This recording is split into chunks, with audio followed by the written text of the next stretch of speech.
Bismillahirrahmanirrahim. Assalamualaikum warahmatullahi wabarakatuh.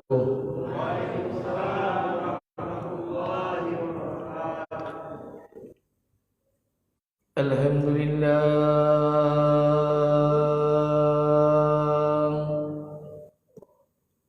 alhamdulillah nahmaduhu wa nusalli wa nusallim ala rasulihil karim.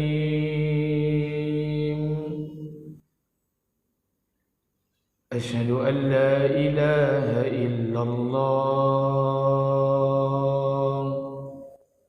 wa asyhadu anna Muhammadan abduhu wa rasuluh. Faqala Allah Ta'ala fi kitabihil karim. A'udzu billahi samil alim minasyaitonir rajim. Bismillahirrahmanirrahim. Ya ayyuhallazina amanu hal adullukum ala tijaratin tunjikum min azabin alim. Tu'minuna billahi wa rasulihi wa tujahiduna fi sabilillahi bi amwalikum wa anfusikum. Zalikum khairul lakum in kuntum ta'lamun. Wa qala an-nabi sallallahu alaihi wasallam, an Utsman radhiyallahu anhu an-nabi sallallahu alaihi wasallam, khairukum man ta'allama al-Qur'ana wa 'allamahu. Wa qala aidan, innal ladzi laisa fi jawfihi shay'un minal Qur'ani kal baitil kharib. Sadaqallahul azim wa sadaqallahu ala nabiyil karim. Syukur kepada Allah, bersalawat kepada Rasulullah. Mudah-mudahan pada malam hari ini masih dalam bulan Rajab, minha arba'atun hurum, 4 bulan yang dimuliakan Allah. Bulan itu Muharram, Zulqa'dah, Zulhijjah, dan bulan yang terjepit di antara Jumadil Akhir dengan bulan Sa'ban, yaitu bulan Rajab. Barang siapa yang beramal pada 4 bulan ini, amal mereka akan dilipat gandakan. Barang siapa yang berbuat dosa pada 4 bulan ini, dosa mereka pun akan dilipat gandakan. Allahumma barik lana fi Rajab wa Sya'ban wa ballighna Ramadan. Ya Allah, rahmati kami pada bulan Rajab dan Sya'ban, sampaikan kami pada bulan Ramadan. Amin. Salawat beriring salam tidak lupa pula kita sampaikan pada junjungan alam Nabi besar Muhammad sallallahu alaihi wasallam. Allahumma salli ala sayyidina wa nabiyyina wa habibina wa syafi'ina wa zuhrina wa maulana Muhammad wa ala ali Muhammad. Bapak Ibu yang dimuliakan Allah, kita lanjutkan kajian kita Qisasul Anbiya, kisah para nabi. Terakhir bulan yang lalu kita sudah membahas Nabi Lut alaihi salam. Ibrahim sudah nabi yang ke-6. Nabi yang ke-7 Lut alaihissalam sudah. Nabi yang ke-8 kita akan bahas Nabi Ismail. Tapi kisah Ismail satu paket dengan ayahnya. Sekarang kita akan lanjutkan kisah setelah Nabi Ismail adalah Nabi Ishaq alaihissalam. Nabi urutan ke-9 dari 25 nabi yang wajib diimani. Setelah Ibrahim diutus berbarengan dengan Nabi Lut alaihissalam bersamaan dengan Ismail alaihissalam, maka diutus pula Ishaq alaihissalam. Ada orang tanya, Ishaq ini berarti anak daripada Nabi Ibrahim atau saudara daripada Ismail? Siapa yang lebih tua? Yang lebih tua itu Ismail. Kena jarak antara Ismail dan Ishaq itu 14 tahun. Apakah Ishak ini bertemu dengan Ibrahim? Pasti wong ayahnya. Dia ketemu dengan Ibrahim alaihissalam. Ishak ini lahir dari rahim istri Ibrahim yang pertama Sarah, yang diponis ketika itu oleh tabib, oleh dokter bahasa kitanya mandul, nggak bisa punya anak. Pada usia 90 tahun dalam kisah Ibrahim kan sudah kita jelaskan. Ketika Ibrahim membawa Sarah dan Hajar hamba sahayanya dari Irak ke Mesir, dari Mesir ke Palestina. Ketika perjalanan dari Mesir itu, apa kata Sarah? Wahai suamiku Ibrahim, engkau ini nabi. Sementara Allah belum titipkan keturunan kepadaku. Lantas siapa yang akan melanjutkan kerja kenabianmu? Ibrahim diam saja. Kata Sarah, kalau begitu wahai suamiku, ada baiknya kau nikahkan Hajar ini. Diperintahkan oleh Sarah, Ibrahim menikahi Hajar. Karena Sarah ini mandul. Umur ketika itu sudah lanjut 90 tahun. Tidak akan mungkin lagi dapat anak. Maka Ibrahim menikah dengan Hajar, lahirlah anak Ismail alaihissalam. Pergilah Ibrahim tinggalkan Sarah di Palestina. Selama Sarah di Palestina, Sarah belum punya anak. Yang lahir baru Hajar Ismail alaihissalam dari rahim Hajar istri yang kedua. Maka kisah Ishak ini adalah ibunya ini yang memang sudah diponis tidak bisa punya anak, atau kandungan yang sudah sangat tua. Ishak ini dilahirkan dalam usia Sarah yang sudah sangat tua. Dan kisah ini berkaitan dengan kisah Ibrahim ketika didatangi oleh malaikat memberikan kabar kisah Nabi Lut. Sudah kita ceritakan.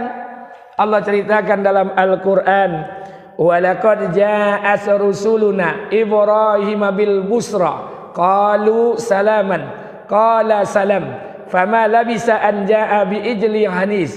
Dikatakan dan para utusan malaikat berkata, malaikat datang kepada Ibrahim memberikan perkataan selamat, memberikan kabar gembira, memberikan kabar yang luar biasa kepada Nabi Ibrahim. Dalam surat lain Allah Subhanahu wa taala bercerita bahwa malaikat datang kepada Ibrahim memberikan kabar akan kelahiran satu orang anak laki-laki. Dalam surat Al-Hijr ayat 53 Allah juga ceritakan, qalu law taujal inna nubassiruka bi ghulamin alim. Artinya mereka berkata, janganlah kamu merasa takut, sesungguhnya kami datang ini memberikan kabar kepadamu akan kelahiran satu orang anak laki-laki yang alim, anak laki-laki yang saleh. Kami berikan kabar ini kepada engkau. Kemudian Allah Subhanahu wa taala bicara dalam Quran surat Maryam ayat 49. Allah mengatakan, falamma atazalahum wa ma ya'buduna min dunillahi wa habna lahu Ishaq wa Yaqub wa kulla ja'alna nabiyya. Maka ketika Ibrahim sudah menjauhkan diri dari mereka, dari apa yang mereka sembah selain Allah, maka kami anugerahkan kepada mereka Ishaq dan Yaqub. Dianugerahkan oleh Allah Ishak dan Yakub. Bayangkan, ini keturunan-keturunan yang sangat luar biasa. Ibrahim punya istri 4, Sarah 1, lahir anak Ishak, Nabi. Punya istri Hajar, lahir anak Ismail, Nabi. Punya anak keturunan jadi Nabi. Ibrahim Abul Anbiya. Artinya Ibrahim punya 2 istri, dari 2 istrinya langsung lahir Nabi. Makanya ulama sepakat mengatakan istri yang paling beruntung itu bukan istri Ibrahim. Karena istri Ibrahim ini punya anak 2, dari 2 istri langsung Nabi. Tapi kata ulama, istri yang paling beruntung, nanti kita akan kisahkan Nabi sesudahnya, tidak ada ibu yang paling beruntung di muka bumi ini. Tidak ada istri yang paling beruntung di muka bumi ini. Tidak ada ibu yang nasibnya paling mujur di muka bumi ini, kecuali hanya ibu satu saja. Siapa? Ibu Nabi Musa alaihissalam. Kenapa? Dari rahim satu ibu ini Allah lahirkan 2 orang sekaligus, kedua-duanya diangkat jadi Nabi, Musa, Harun alaihissalam. Tapi kalau Sarah 1 Nabi, istri yang lain Hajar 1 Nabi. Jadi 1 istri 1 nabi. Ibu Nabi Musa 1 istri, kedua-dua laki-laki ya jadi nabi dan rasul. Ini ibu yang paling beruntung, masya Allah. Kita ingin seperti itu, Pak. Lahir anak-anak kita nantinya dijadikan Allah sebagai anak-anak yang saleh dan soleha. Amin. Amin ya rabbal alamin. Maka Ishak ini dilahirkan dari ibu yang sudah tua. Menurut medis tidak akan bisa lagi melahirkan. Tapi karunia Allah, kudratullah. Allah berkehendak dengan cara Allah. Kata Allah kun fayakun, jadi. Maka dilahirkanlah Ishak alaihissalam. Maka Ishak ini dinisbatkan nasabnya kepada Ibrahim. Ishak bin Ibrahim bin Tarah bin Nahur bin Sahur bin Ra'u bin Abir bin Falik bin Saleh bin Arfa bin Sam bin Nuh bin Lami bin Mutasalli bin Idris bin Yarid bin Mihlail bin Qainan bin Anusi bin Sis bin Adam alaihissalam. Karena jalurnya masih dibawa anak Ibrahim. Baik, Ishak Yakub ini diberikan oleh Allah namanya langsung. Maka kemudian ketika tanda itu diberikan oleh Allah bahwa engkau akan melahirkan seorang anak, istrimu itu akan melahirkan. Maka dalam Quran dikatakan, apa kata istri Ibrahim Sarah ini? Mendengar ucapan tamunya itu malaikat bahwa anakmu, kami akan lahirkan satu orang anak dari rahim istrimu Sarah itu. Dari keturunannya akan lahir Ishak, akan lahir Yakub, akan lahir orang-orang yang alim, orang-orang yang soleh. Sarah istri Ibrahim kok nguping. Dengar dia perkataan tamu malaikat tadi. Kemudian Allah katakan dalam Al-Quran, qalat ya wailata. Dikatakan alidu wa ana ujuzun wa haza yaghli. Kemudian dikatakan sayha inna haza la sayun ajib. Istrinya berkata, sungguh mengherankan. Apakah aku ini melahirkan anak padahal aku seorang perempuan yang sudah tua, menopos. Istri Ibrahim berkata, Sarah ini berkata, apakah aku ini akan melahirkan anak? Dan kola tua, lah menopos, tidak mungkin. Masa bisa melahirkan anak? Dan ini pun suami pun dalam keadaan yang sudah tua. Bagaimana mungkin aku akan melahirkan anak? Ini istri Ibrahim Sarah. Pelajaran yang pertama yang mesti kita ambil. Perempuan ini kecenderungan masuk nerakanya, Pak. Bukan karena dia meninggalkan sholat. Bukan karena dia berzina. Kecenderungan perempuan masuk neraka, penghuni neraka jahanam paling banyak setelah dia syirik adalah kurangnya bersyukur. Jadi perempuanku memang kurang bersyukur. Saya tidak tahu, Pak, apakah karakter perempuan yang kurang bersyukur. Makanya laki-laki itu ada namanya mata keranjang. Perempuan itu tidak ada mata keranjang, yang ada mata duitan. Jangan dibalik. Oh, laki-laki itu mata duitan, tidak ada, Pak. Nisbat mata keranjang itu laki-laki.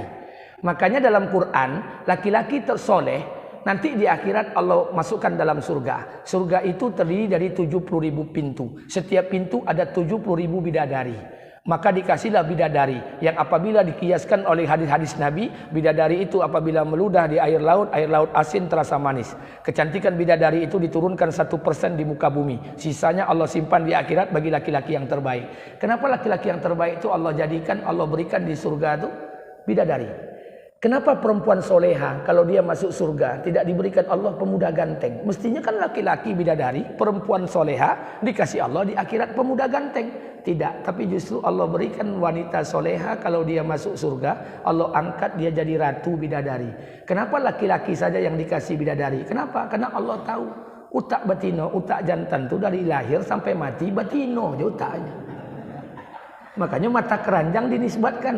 Nyo ketek atau tua lah nak mati pasti utaknya betino aja. Dan itu fitrah, Pak. Saya pikir itu fitrah mungkin. Jangan disangka ustaz ini mungkin tidak ada pikirannya perempuan lain. Enggak juga. Ambo yang muda apa yang tua aja berselero. Nah, kita jujur saja, Pak. Iya, makanya kadang-kadang nengok kata teman saya pensiunan tentara, umurnya sudah 68, apa katanya? Menengok bini orang ustaz netes air liur awak. Menengok bini awak meniti air mata awak. Dan ini lumrah, logis. Bagi saya ini logis. Maka pelajaran pertama bersyukur. Perempuan tuh mesti harus bersyukur. Saya tidak tahu karakternya dari mana ini. Memang kadang-kadang kita ini rumit. Saya dulu kan tidak pernah ngomong-ngomong seperti ini karena saya belum nikah. Tapi setelah saya menikah baru tahu memang betul mendidik perempuan ini luar biasa. Di kue-kuean sama seperti mendidik perempuan ini megang bambu. Di kue-kuean patah, di lambe-lambean melawan. Perempuan ini memang seperti itu. Jadi serba payah. Dilembut-lembutkan salah, dikasar-kasarkan salah. Dibuat tegas pun salah. Memang perempuan ini karakternya. Makanya betul. Saya sampaikan di beberapa masjid dalam kajian ibu-ibu. Ini mohon maaf. Karakter perempuan itu di mana-mana sama, Pak. Sama. Hanya 3 saja. Bapak coba perhatikan karakter perempuan istri Bapak di rumah. 3 saja karakteristiknya. Kalau istri Bapak masih perempuan. Ya coba deh. Kalau enggak perhatikan betul-betul. Karena karakter yang perempuan pertama pencemburu. Perempuan itu fitrahnya pencemburu. Posesif itu dalam diri perempuan. Abang di mana? Sama siapa? Pulang jam berapa? Kini di mana? Itu posesif. Kalau dalam ilmu kejiwaan namanya paranoid. Paranoid itu gangguan kejiwaan, merasa curiga yang luar biasa. Itu perlu konsultasi dengan dokter spesialis kejiwaan. Tapi stadium 1. 1, pencemburu. Perempuan itu pencemburu. Jadi kalau bini awak tuh memang selama nikah dengan kita tidak pernah cemburu. Kita jalan sama staf, makan berdua sama staf, kemudian istri enjoy saja. Coba periksa betul Pak, perempuan atau tidak dia. Karena fitrahnya perempuan itu pencemburu. Yang kedua, perempuan itu ya memang penangis. Karena sudah ditentukan Allah, laki-laki menyelesaikan masalah dengan akal, perempuan menyelesaikan masalah dengan perasaan.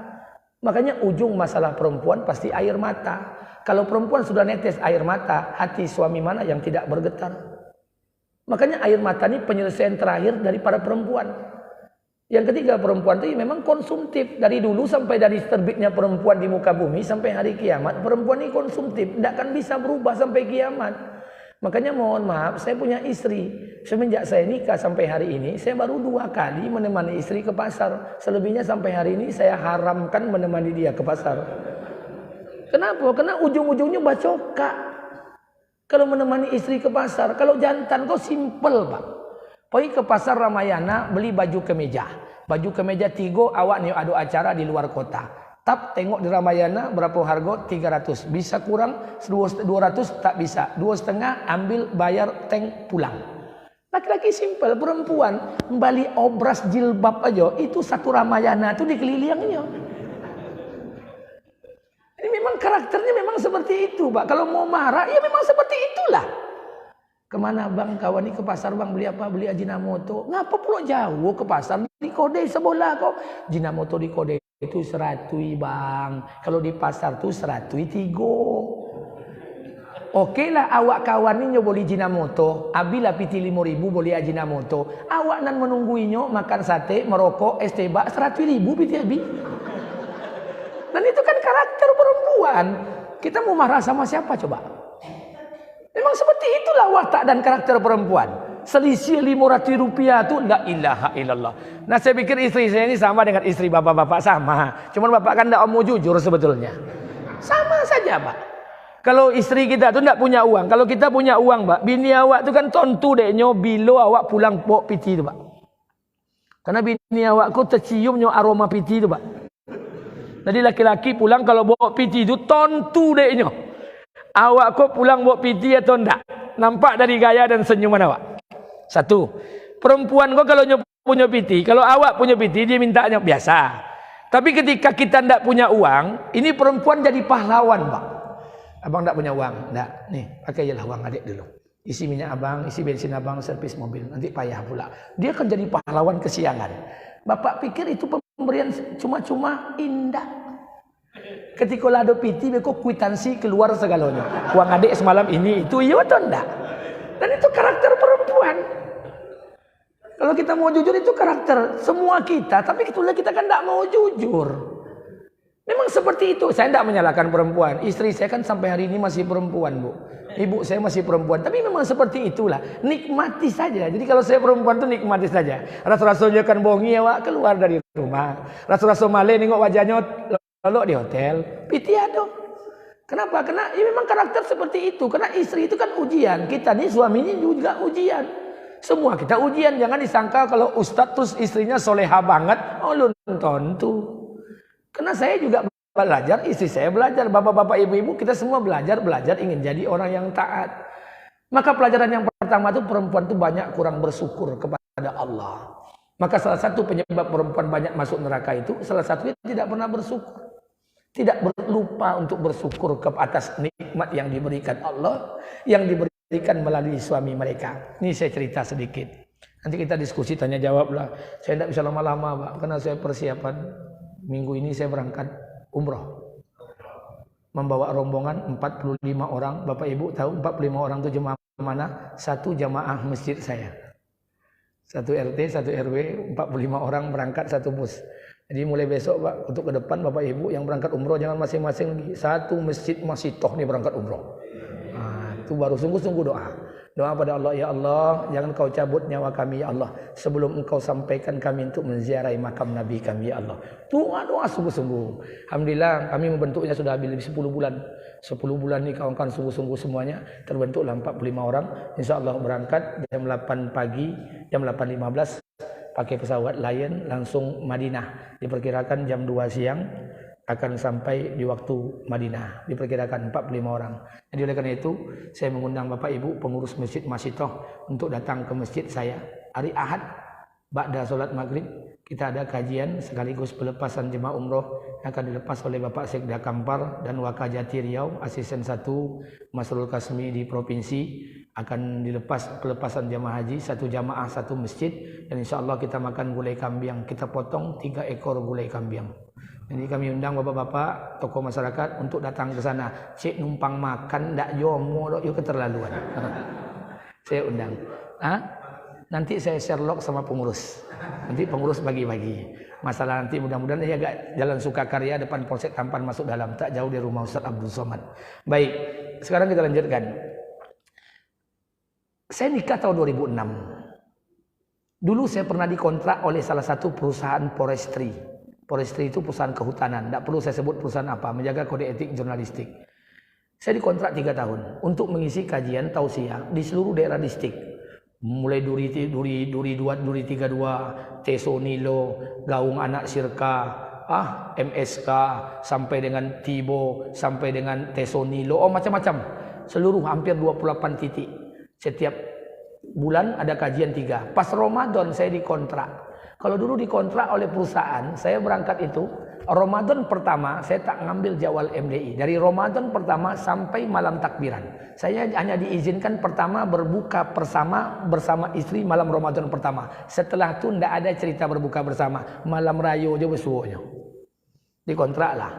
Jadwal saya malam kajian, santapan rohani, tarwih, tidur di camp. Subuh kajian, besok pindah tempat lagi distrik. Malamnya, jadi satu hari itu 2 kali kajian. Kalau di perusahaan tentu pakai hitungan insentif. 1 kali kajian itu 1,5. Berarti 2 kali kajian lebih kurang 3 juta. 1 hari itu 3 juta. Transportasi orang siapkan, makan, camp semuanya. Dikali 30 malam. 90 juta. Itu kan di ATKT. Berangkatlah saya malam pertama. Malam kedua kalau melintas dari Perawang ke Pekanbaru, singgah sebentar langsung tembak tembilahan. Berangkat lagi, jumpa istri sebentar. Maka ketika itu saya bilang sama istri saya, Dek, ini perusahaan ini kan rapel. Rapel itu maksudnya nanti terakhir baru dibayarkan. Sekarang adik punya uang berapa? Adik cuma punya uang 700 bang. Oh ya udah, 700 itu pegang aja dulu ya. Ketika itu malam ke-27 Ramadan. Istri saya ada mak saya di rumah, mak saya pun sudah pulang ke Tangkerang, tinggallah istri sama anak. Anak saya baru kecil, anak pertama. Pas malam itu saya bilang sama istri saya, Dek, abang kemungkinan pulang malam takbiran. Pas takbiran maghrib, abang pulang. Insya Allah nanti kita selesaikan semua kebutuhan-kebutuhan. Iyalah bang, adik tunggu di rumah. Iyalah, dari tembilahan saya Pak. Pas berangkat saya siang.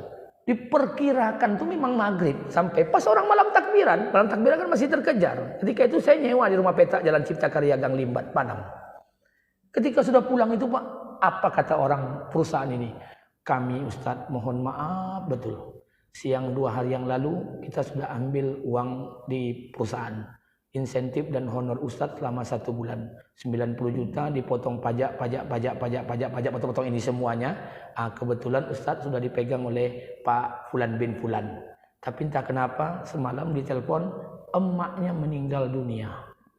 Dia langsung berangkat ke Medan untuk menyelesaikan fardu kifayah emaknya. Insya Allah dia janji Ustadz, kalau tidak malam ini, pagi besok habis lebaran, dia akan sampai tengah hari di Pekanbaru. Dia akan antar uang sama Ustadz.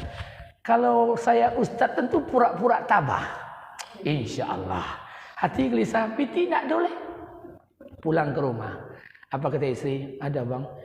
Saya ceritakanlah kejadiannya. Kata istri saya diam, murung dan merenung. Saya pergi ke masjid, sholat isya, takbirlah saya. Waktu saya takbir, air mata menetes. Kata jemaah, Ustadz kok kalau takbir memang masuk ke hati. Nggak tentu, dia piti awak nggak cair. Saya takbir, Allahu Akbar, Allah, menangis. Terbayang piti tidak sesen pun. Di saku orang rumah tinggal 75.000. Saya bilang, pulang saya takbir jam 9, saya bilang, Dek, gini saja. Bungkus baju anak, masukkan semuanya, pakaian anak dalam tas. Saya pakai Honda ketika itu. Kita pulang ke rumah ibu di Tangkerang. Kenapa pulang sama ibu bang? Ibu kan lah masak kue, lah masak lontong, lah masak peyek, numpang rayo sama ibu. Iyalah dikumpulkan lah, asik kumpul. Alhamdulillah kumpul, masuk tas sampai jam 10. Ketika itu masih ramai di Padang. Persiapan, tahu-tahu sedang persiapan tuh nelpon kawan dari Bagan. Assalamualaikum, waalaikumsalam. Ustadz di mana? Ambo di rumah. Apa jarak? Nggak ada, nak ke Tangerang. Nak ke Tangerang, ngapa Tangerang? Tempe omak lebaran di situ rencananya. Tunggu di rumah. Ambo di Simpang Panam kini. Saya heran juga kawanku lah lama ndak nelpon tapi ndak pernah ke rumah. Malam takbiran dia ke rumah. Akhirnya nyoba rumah pakai oto Kijang Innova sekeluarga. Rumah saya rumah petak. Dan masuklah. Sekeluarga, Assalamualaikum, waalaikumsalam. Apa kabar Ustaz? Sehat? Alhamdulillah. Ibunya, orang tuanya, anaknya, adik-beradik semua datang. Bawa biasalah dari oleh-oleh, kue-kue apa-apa dikasih.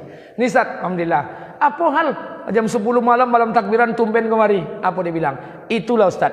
Ambo ndak mau sebenarnya kemari dah. Tapi omak ambo menyuruh. Omak ambo kau bernazar. Kalau nyo berangkat tahun kau haji. Alhamdulillah porsinya dapat tahun kau berangkat haji sama umroh Ustaz. Haji sama suami istri, ayah sama omak awak. Omak ambo bernazarnya kalau berangkatnya tahun kau. Ada sedikit harotonya, pitinya dan kan diimpakkannya. Tapi tidak tahunya siapa orangnya. Disobiknya nama Ustaz. Makanya ambo bawa ke rumah Ustaz. Dia gila. Dapat macam kotak. Dalam tu ada kue-kue, di dalam tu amplop tu. Terbayang oleh saya paling nazar 5.000. 500, kalau yang tinggi 1 juta. Akhirnya ketika selesai dia pulang jam 11:30, saya buka dulu sebentar barang-barang, ada belacan, ada ikan asin, ada ikan teri macam-macam. Saya buka ada amplop. Amplop tu ndak mau dilipik tu. Dilipik membalik tu je. Tu tanda biti banyak tu, Pak. Tapi kalau amplop masih toh masih bisa dilipik-lipik, tu ketek dia. Ndak usah sok-sok lah. Saya buka, ibu tahu berapa uang yang dalam itu? 18 juta. La ilaha illallah. Saya bilang, Alhamdulillah dek, bisa wak beli baju anak, ndak usah rayo ke rumah mak. Apa kata orang rumah ambo? Bilo kan diboli, di mana kan diboli? Itu untuk apa piti itu? Untuk apa guno? Kok dailah tutui? Itu tanda perempuan kurang bersyukur. Ketika diuji oleh Allah, dia tak mau bersabar, lado piti.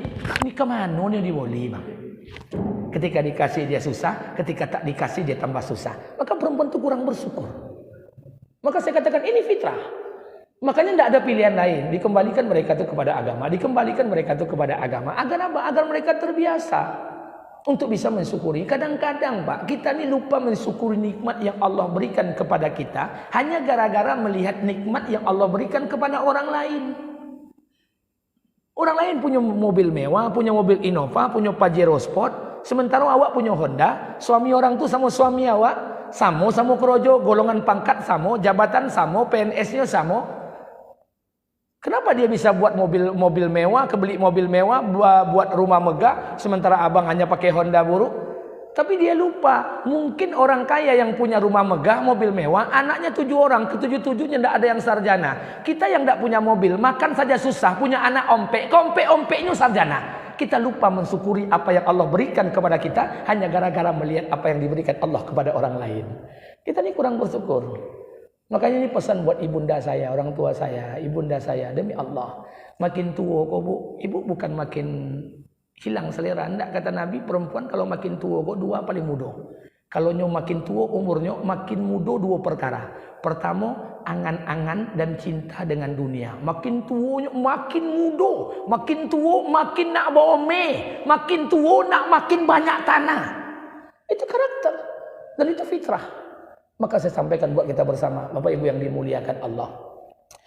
Kata Nabi SAW, Bani Adam ini tidak akan pernah puas. Diberikan nikmat oleh Allah. Kalau dia dijadikan oleh Allah satu gunung berubah jadi emas, dia akan minta gunung kedua untuk dirubah jadi emas. Baru dia akan puas kalau tanah ini masuk ke muncungnya. Kalau dia mati, ini kita tidak pernah puas. Makanya mohon maaf, kebahagiaan itu relatif. Ada orang bahagia ketika dia merasa dia punya jabatan, dia bahagia. Ada orang bahagia ketika dia jabatan akademiknya tinggi, S1, S2, S3, profesor, doktor, PhD dan sebagainya. Dia bahagia. Ada orang merasa bahagia ketika dia punya kaplingan sawit, dari satu kapling ke dua kapling, dari dua kapling ke tiga kapling. Ada orang merasa bahagia ketika dia punya satu pintu ruko, tahun depan bertambah dua, tahun depan bertambah tiga. Ada orang bahagia ketika rumah petaknya bertambah dari 10 petak menjadi 12 petak, dari 12 petak jadi 20 petak. Ada orang merasa bahagia kalau kos-kosannya makin tahun makin bertambah. Jadi kebahagiaan itu relatif. Padahal bukan itu yang diinginkan Allah. Kebahagiaan itu ada ketika kalian bisa mentaati Allah. Kebahagiaan itu ada ketika kalian bisa mentaati Allah. Makanya jangan salah, Pak. Orang-orang dahulu hidup mereka bahagia walaupun mereka kesusahan, tapi dalam kesusahan itu Allah titipkan mereka kebahagiaan yang luar biasa. Jadi jangan heran, kita ini bertolak belakang dengan orang-orang terdahulu. Para nabi, para rasul, sahabat Nabi radhiyallahu anhum ajmain, kehidupan mereka mungkin sejarah zahirnya. Bapak boleh hitung, Pak. 124.000 sahabat Nabi, 124.000 sahabat Nabi, tunjukkan dengan saya, berapa orang sahabat Nabi yang kaya? Tidak lebih pada angka 10%. Sisanya sahabat dalam keadaan susah. Tapi apakah mereka menderita? Tidak. Dalam kesusahan itu Allah titipkan mereka kebahagiaan. Justru dalam kesusahan itu mereka diberikan Allah sakinah, ketenangan. Kenapa? Karena kesusahan dalam mentaati Allah. Jadi jangan heran, kisah-kisah para sahabat, kisah para nabi itu akan terulang, akan terulang, akan terulang. Kalau Bapak Ibu dipanjangkan umur oleh Allah, dipanjangkan umur oleh Allah, dunia ini masih diberikan kesempatan kita untuk melihatnya. Bapak Ibu akan melihat orang-orang yang beriman, orang-orang yang bersyukur, orang-orang yang akan menjadi korun, orang-orang yang akan menjadi Haman, orang-orang yang akan menjadi Masitoh, orang-orang yang akan menjadi orang-orang terbaik seperti Musa dan Harun, akan Allah lihat. Akan Allah perlihatkan. Di antara kita banyak.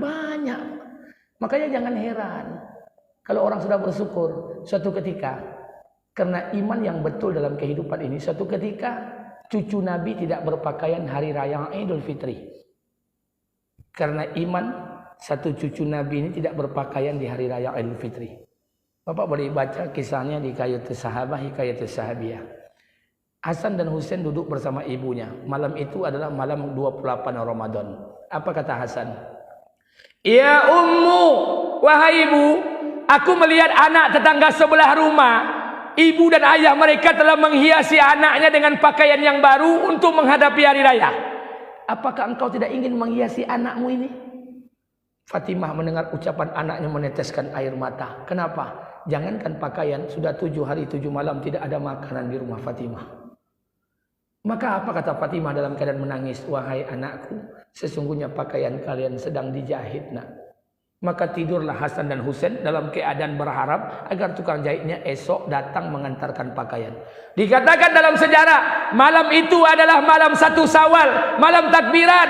Hasan dan Husain tertidur sambil menunggu pakaian yang diantar dari tukang jahit. Fatimah terus menangis bersama Ali bin Abi Thalib. Ketika malam hari, datanglah satu orang bertamu ke rumah Fatimah, mengetuk pintu. Assalamualaikum, dijawab oleh Fatimah. Waalaikumsalam. Siapa di luar? Katanya, saya tukang jahit.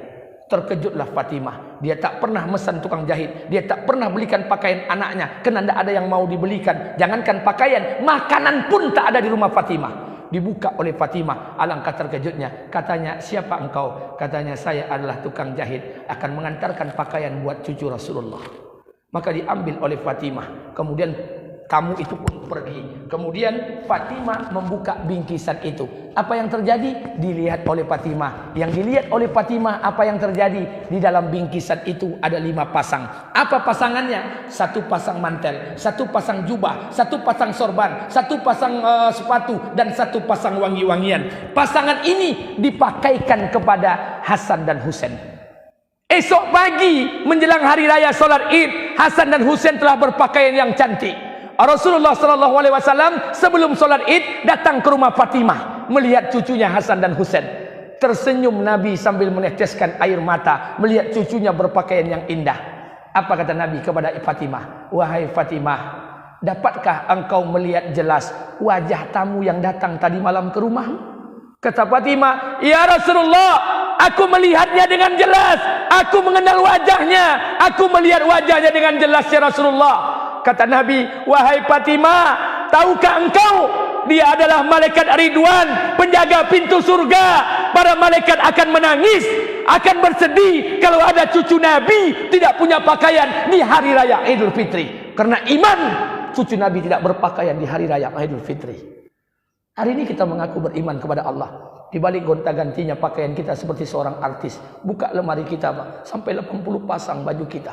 Tapi ada tetangga sebelah rumah kita yang pakaian sekolah anaknya telah lusuh dan kusam. Apakah kita tidak malu mengatakan diri kita beriman? Kita mengaku beriman kepada Allah. Di balik setiap hari permainan kita dari kafe ke kafe, minum kopi ke minum kopi, satu kali duduk 300 uang 1 juta. Kita tidak mengaku beriman kepada Allah. Rumah kita yang megah, mobil kita yang mewah, tapi di sebalik rumah kita ada tetangga yang membeli beras 1 kilo berhutang di kedai sebelah rumahnya. Masih mengaku kita mengaku beriman kepada Allah? Kita mengaku beriman kepada Allah. Tidak malukah kalian beriman kepada Allah? Kita lebih suka melihat makanan di meja makan kita basi daripada harus memberinya ke tetangga miskin di sebelah rumah kita. Subhanallah, ya la yadkhulul jannah. Kalian tidak akan masuk surga. Makanya mohon maaf jauh. Maka Islam ini bukan hanya ibadah individual, solat baca Quran, solat baca Quran. Pulang ke rumah, Pak, demi Allah. Pulang ke rumah. Perhatikan kehidupan kita. Saya bilang dengan istri saya, Dek, kita tak akan mati hanya dengan 4 pasang baju. Demi Allah. Istri saya tanya dengan saya, Abi dah masukkan koper baju-baju? Belum. Baju-baju Abi yang dipakai lagi, Bibi langsung masukkan ke koper. Berapa pasang Abi bawa? 10, 12 atau berapa? Enggak, 3. Kok 3? Abi kita berempat berapa hari? 10 hari, 12 hari, 15 hari. Kok 3? Saya tak akan mati hanya dengan 3 pakaian. Demi Allah, kita tidak mati Pak dengan 3 pakaian. Kita tidak akan susah hidup hanya dengan 4 pakaian. Ibu-ibu pulang ke rumah, buka lemari kalian di rumah, berapa puluh pasang. Demi Allah, semuanya akan diminta pertanggungjawaban oleh Allah. Kita tidak akan mati Pak. Hari ini berlebih-lebihan, mubazir kehidupan ini, dan itu akan diminta pertanggungjawaban di hadapan Allah. Makanya ibu-ibu sekalian, bapak-bapak, saya ingatkan sederhana saja. Kalau kita punya sepatu laki-laki ini Pak, cie sepatu awaknya Pak, sampai tipis kulitnya baru awak boleh. Sandal awak tu sampai putih baru awak ganti. Tapi kalau sandal bini awak, tengok belakang pintu, hijau, mejiku, hibiu, abu put, lengkap warnanya. La ilaha illallah. Kalau seperti ini orang-orang Islam, jauh mereka akan dari kehidupan para sahabat. Makanya mohon maaf, saya ingin sampaikan buat kita bersama, kita belajar untuk mensyukuri nikmat yang Allah berikan. Belajar kita untuk bersyukur. Sekali lagi, Bu, Pak, dunia ini tidak lama, kita sebentar saja. Dunia ini hanya titipan-titipan saja. Dititipkan kita jabatan, besok tidak lagi. Dititipkan kita jadi orang kaya, besok dititipkan jadi orang susah. Dunia ini saja. Buat yang terbaik. Allah tak akan lihat kaya atau miskin kalian. Allah akan lihat seberapa hebat kalian dalam menjalani kehidupan dunia, menyandarkan semua urusan pada Allah. Saya ingin sampaikan buat kita bersama, Bapak Ibu yang dimuliakan Allah Subhanahu wa taala. Saya banyak punya teman. Suatu ketika sudah pernah saya sampaikan kepada kita bersama, la ilaha illallah. Luar biasa kehidupan mereka. Teman saya tamat SMA, laki-laki, istrinya tamat sanawiyah, punya anak 3 orang. Ketiga-tiganya anaknya hafiz Quran. Umur 6 tahun, 7 tahun, 8 tahun. Yang paling tua kelas 2 SD. Yang nomor 2 kelas 1 SD. Yang nomor 1 itu belum sekolah. Tidak masuk TK, tapi diajarkan oleh ayah ibunya membaca di rumah. Yang nomor 1 tinggalnya dulu di Panam. Hafal Quran 29 juz. Tinggal 1 juz lagi. Yang nomor 2 hafal Quran 15 juz. Yang nomor 3 baru 6 juz. Ketika saya lewat depan rumahnya, yang paling kecil, yang hafal 6 juz, itu bacaan Qurannya indah. Tidak cocok dengan usia dia, dengan suara bacaannya. Akhirnya saya suruh istri saya datang ke sana. Istri saya datang ke sana. Pakai mobil ba'da asar silaturahmi. Saya tanya dengan istri, Dek, coba tanya sama nanti istrinya di rumah itu, apa rahasia, resepnya, sehingga Allah jadikan anak keturunannya menjadi anak yang hafizah. Iyalah, kami datang, masuk, istri saya masuk ke dalam rumah, saya depan rumah bersama suaminya. Saya cerita, tengok hari jam 5:30 istri saya keluar. Kemudian kami pulang naik mobil. Selama dalam pulang saya tanya dengan istri saya, Dek, jadi ditanyakan tadi, apa rahasianya kok bisa punya anak hafiz Quran? Istri saya langsung menangis. Apa kata saya? Dek, kita ini silaturahmi, bukan menangis-nangis. Apa katanya? Gimana adik tak nangis? Adik tanya sama istrinya, Kak, apa amalan khusus yang kakak buat sehingga anak kakak 3 orang hafiz Quran? Apa kata istrinya? Tidak ada amalan khusus, Kak. Saya tidak punya amalan khusus. Salat sebagaimana biasa, baca Quran sebagaimana biasa. Cuman ada satu perkara yang semenjak nikah sampai hari ini tak pernah saya tinggalkan. Apa amalannya? Semenjak saya nikah, saya takkan pernah memejamkan mata di malam hari tertidur sebelum saya mencium tangan suami saya, meminta maaf atas kesalahan satu hari setiap malam sebelum tidur. La ilaha illallah. Beda dengan kita. Awak minta maaf ke laki ketika hari raya Idul Fitri, itu pun kalau ingat, lupa. Bagaimana mungkin keberkahan demi keberkahan itu akan datang? Maka sekali lagi, belajar kita untuk mensyukuri nikmat Allah Subhanahu wa taala. Ada masa untuk bisa memperbaiki kehidupan kita. Saya akan memperbaiki diri saya, ibu akan memperbaiki diri ibu sendiri, bapak-bapak akan memperbaiki, kita akan perbaiki kehidupan rumah tangga kita. Yang sudah-sudahlah, yang berlalu-berlalulah. Mulai sekarang keturunan ke depan, mudah-mudahan Allah jadikan kita orang-orang yang terbaik di kehidupan dunia ini. Amin. Amin ya rabbal alamin. Terakhir, saya ingin sampaikan buat kita bersama, insyaallah saya mohon doa. Saya akan berangkat menunaikan ibadah umrah dalam beberapa hari ke depan. Pengurus masjid Masyitah saya undang untuk datang ke masjid saya hari Jumat, Walimatus Syafar, acara pelepasan jemaah umrah. Acara dimulai ba'da maghrib sampai isya, dan isya kita akan makan bersama. Kemudian buat bapak ibu yang belum pernah umrah, yang belum pernah ke Mekah melaksanakan ibadah haji atau umroh, terkhusus ibadah umroh karena waiting list haji sangat lama, yang belum pernah sama sekali, khusus bapak dan ibu, saya mengundang kepada bapak dan ibu, nanti selepas umroh ada kajian di masjid saya 1 bulan 1 kali. Kita sudah buat semalam yang pertama setelah pulang umroh sebelum puasa besok, yang kedua acaranya Ahad jam 8, tanggalnya nanti saya share ke grup masjid, jam 8 pagi sampai dengan setengah 12 siang. Acara strategi untuk mempercepat berangkat untuk bisa menunaikan ibadah umroh. Umroh ini bukan masalah PT. Kalau PT semua orang bisa berangkat. Umroh ini masalah niat. Umroh ini masalah hati. Jangan-jangan kita tak diberangkatkan oleh Allah karena masih ada dosa dan maksiat yang dibuat di hadapan Allah Subhanahu wa taala. Makanya mohon maaf, nanti kita akan sampaikan strategi-strategi amalan-amalan yang mesti akan kita buat sehingga nanti Allah ijabah doa kita. Bu, Pak, saya pesankan buat kita bersama yang belum pernah berangkat umroh, menangislah malam hari ini di hadapan Allah, mintalah ampun kepada Allah. Kita mengaku cinta dengan Nabi, kita mengaku salawat dengan Nabi, kita mengamalkan sunnah Nabi, mengambil kerja Nabi, memakai jubah, memakai gamis, memakai janggut, memakai sorban, semuanya kita mengaku mencintai Nabi. Tapi seumur hidup kita tak pernah menziarahi makam Nabi. Kecintaan yang ada kedustaan di dalamnya. Makanya doa pada Allah, ya Allah izinkan kami untuk menziarahi makam Nabi-Mu sebelum Engkau cabut nyawa kami ya Allah. Kalau dihitung uang 32 juta, 30 juta, 28 juta, tidak akan tepitian di awak dah. Tapi ingat kita punya Allah. Maka sungguh-sungguhlah berdoa. InsyaAllah saya akan mengundang, silakan yang datang, makan, minum, makan siang, nasi ramas, nasi kotak, nasi bungkus akan kita siapkan di masjid saya untuk acara 1 bulan itu. Semangat, kita akan membakar semangat untuk kawan bapak-bapak, ibu-ibu bisa berangkat umroh. Jangan disangka saya menyuruh ibu untuk masuk ke travel. Enggak. Ibu mau pakai travel lain silahkan. Mau berangkat surang tanpa travel, no problem. Jangan disangka saya memperpendek, saya hanya membuka jalan sehingga timbul fikir dan semangat untuk berangkat umroh. Berangkat umroh kok Pak, sama aja boleh singlet. Kalau singlet awak kuyak, berdoa pada Allah, ya Allah kalau dapat dan PT 200.000 besok pagi dan boleh singlet 5, singlet dan kuyak kau dan jadian kain lap di dapur. Besok pagi dikabulkan Allah. Dia lagi PT dia Allah rezeki 200.000. Lupa boleh singlet, tak boleh paket data Abi piti takonang singlet olun taboli. Umroh nu sama dengan boli oto.